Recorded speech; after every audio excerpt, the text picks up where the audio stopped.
In today's video, I'm going to teach you how to install an SSL certificate on your HostGator cPanel account. By the end, you'll have a secure HTTPS connection set up on your website, ensuring your visitors' data is safe and boosting your site's credibility. So let's get started. First things first, we need to log into your HostGator cPanel account.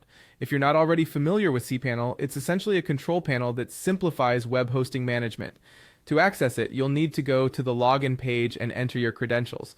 Once logged in, you'll be greeted with a dashboard full of various features and options. But don't worry, I'll guide you step by step through everything. Now let's navigate to the SSL TLS Manager. This section is where you'll handle all your SSL certificate needs. You'll find it under the Security section of your cPanel. Once you've located it, go ahead and click on it.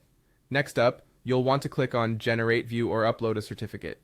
Here you can manage your existing certificates, or as we are going to do today, upload a new SSL certificate. This part is crucial because having an SSL certificate is what enables the HTTPS protocol on your site, providing that extra layer of security for your visitors. After clicking on that option, you'll see a section where you can upload your SSL certificate files. Typically, these include the CRT file and the CA bundle provided by your SSL certificate issuer. Make sure you have these files ready on your computer. Now, upload them in their respective fields.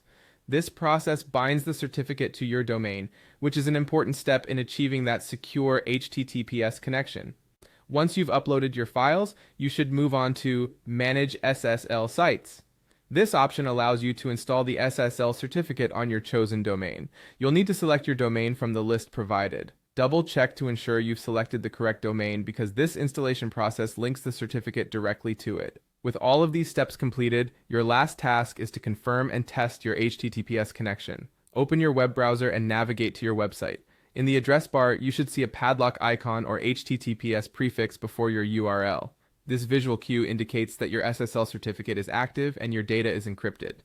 If for any reason your connection isn't showing as secure, it might be worthwhile to clear your browser cache or try a different web browser. It's also a good idea to run an SSL test tool to ensure everything is functioning perfectly. And that's it. You've successfully installed an SSL certificate on your HostGator account, enhancing your website with an added layer of security. Thanks for watching, and if you found this video helpful, don't forget to like and subscribe for more tutorials.